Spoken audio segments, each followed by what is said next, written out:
In this video, we're going to show you how to configure identity awareness to work with a third-party identity provider that uses SAML to authenticate users for corporate resources.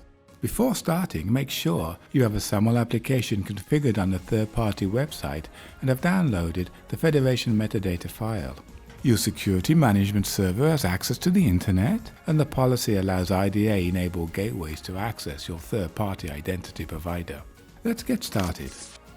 With a SAML identity provider, open Smart Console, select a gateway, and enable the Identity Awareness Blade. If the Identity Awareness Blade is already enabled, deselect and select it again to reopen the configuration wizard.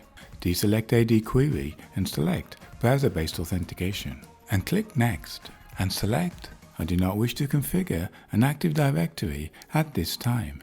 Click Next and Finish. Now create an Identity Provider object. In Object Categories, select New, More, Server, Identity Provider. Enter a name for the Identity Provider, in this case Microsoft Azure. For the gateway, select the Identity Awareness Enabled Gateway, and Identity Awareness as the SAML service.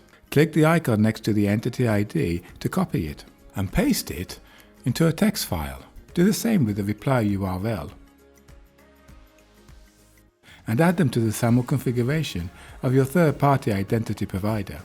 In Smart Console, import the metadata XML file you previously downloaded from your third-party identity provider. The metadata file adds the entity ID, login URL, and certificate file to the configuration.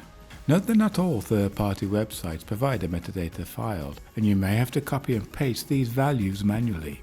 Save the object and publish. Open the properties of the gateway that has the Identity Awareness Blade enabled. Click Identity Awareness and open the Browser-Based Authentication settings. Open these authentication settings for editing.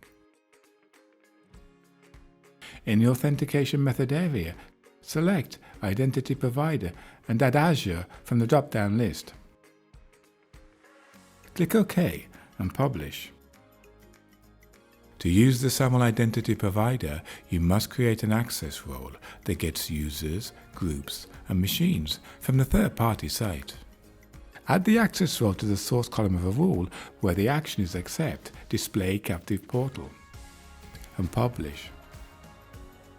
In this video, we showed you how to configure identity awareness to work with a third-party identity provider that uses SAML to authenticate users for corporate resources. Okay, that's it for now, and thanks for watching.